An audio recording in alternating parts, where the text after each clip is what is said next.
안녕하세요. 오늘 저희와 함께 살펴볼 자료는 루돌프 슈타이너인데요.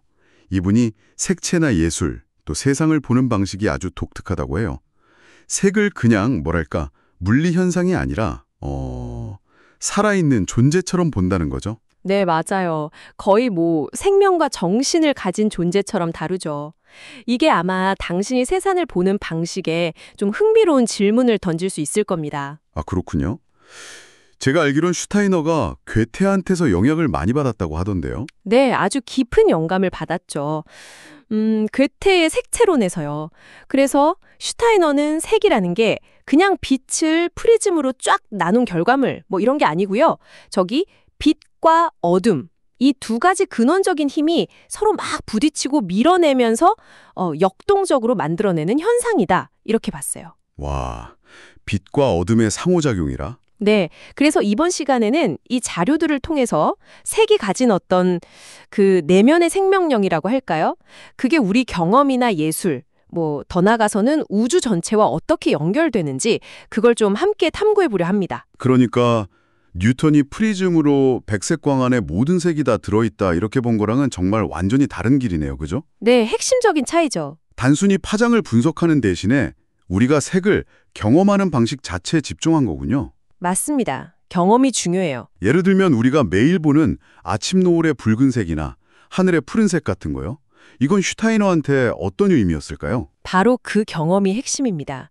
슈타이너나 괴테에게 붉은색, 그러니까 노을 같은 건 근본적으로 어둠을 통해 본 빛의 체험이고요. 또 파란 하늘은 빛을 통해 본 어둠을 마주하는 경험인 거죠. 아, 어둠을 통해 본 빛, 빛을 통해 본 어둠. 네, 세상을 어떤 숫자로 분석하기보다는 감각으로 읽으려는 시도랄까요? 물리학에서는 보통 물체가 특정 색 파장을 반사하니까 그 색으로 보인다 이렇게 설명하잖아요. 네, 그렇죠. 근데 슈타이너는 그런 설명을 좀 비판적으로 봤어요. 그건 마치 저 사람은 슬픈 이야기만 하니까 슬픈 사람이야 라고 말하는 것처럼 본질은 놓치고 표면만 보는 거라고 생각했죠. 와, 비유가 확 와닿네요. 색의 경험 그 자체를 중요하게 본 거죠. 그 느낌, 그 살아있는 경험이요. 그렇다면 색이 우리 눈뿐만 아니라 마음이나 몸에도 직접 영향을 미친다. 이런 이야기로 자연스럽게 이어지겠네요. 자료에서도 보니까 심리적, 도덕적, 심지어 생리적인 반응까지 언급되던데요. 정확합니다.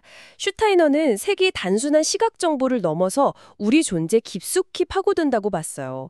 예를 들어 붉은색은 우리 안에 피와 신경계를 미세하게 자극해서 좀 활동성을 끌어내는 반면에 황소가 붉은 천에 흥분하는 거랑도 연결짓기도 했죠. 아, 그 유명한 이야기요. 네. 반대로 푸른색은 신경계를 차분하게 가라앉히면서 평온함이나 내적인 만족감을 준다고 설명합니다. 흥미롭네요. 또 재미있는 건 녹색 들판에 복숭아색 옷을 입은 사람은 풍경과 좀 중립적으로 어울린대요. 근데 만약 파란색 옷을 입으면 그 파란색이 들판의 녹색을 압도해서 풍경 전체의 느낌을 확 바꿔버린다고 봤어요. 색깔들이 서로 영향을 주고받으면서 우리의 경험 자체를 바꾼다는 거군요. 그렇죠. 색들이 서로 상호작용하면서 우리의 경험을 만들어간다는 거죠. 사람 마음에 그렇게 직접 영향을 미친다니 정말 놀라운데요.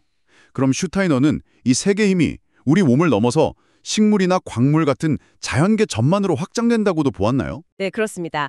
식물의 기본 색깔 있잖아요. 녹색.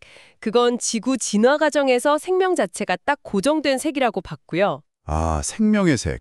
그리고 꽃의 다양한 색깔들, 예를 들어 해바라기 노란색은 꽃 자체의 과정이랑 연결되고 치커리의 파란색은 뿌리의 과정이랑 연결된다. 이런 식으로요. 식물의 부위마다 연결된 색이 다르군요.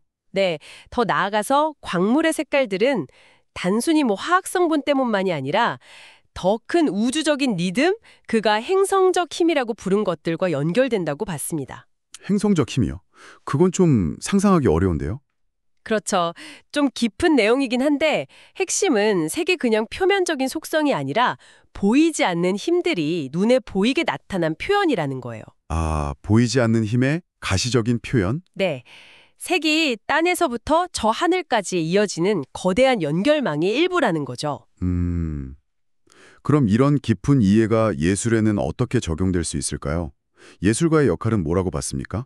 슈타이너에게 예술가의 역할은 단순히 눈에 보이는 세상을 그럴듯하게 베끼는 게 아니었어요. 색과 형태 속에 살아 숨쉬는 그 보이지 않는 생명력, 그러니까 정신적인 것을 드러내는 게 중요하다고 봤죠. 정신적인 것을 드러낸다. 네. 대표적인 예가 그 괴테 아눔이라는 건축물인데요. 거기 돔천장화를 그릴 때 그는 외부 조명 때문에 생기는 그런 그림자가 아니라 색깔 자체가 마치 안에서부터 빛을 내뿜는 것처럼 보이길 원했어요. 스스로 빛을 내는 것처럼요. 그렇죠. 아우라적 자발광이라고 표현했는데 외부 빛이 아니라 색 자체가 가진 생명력을 빛으로 표현하려고 한 거죠. 와, 대단하네요.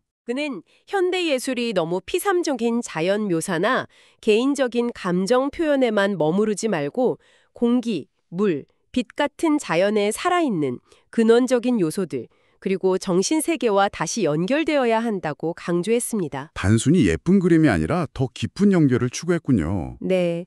작품이 그냥 갤러리에 걸려있는 물건이 아니라 우리의 삶과 정신적인 맥락 속에 살아 숨쉬어야 한다고 본 거예요. 정말 관점의 대전환이네요.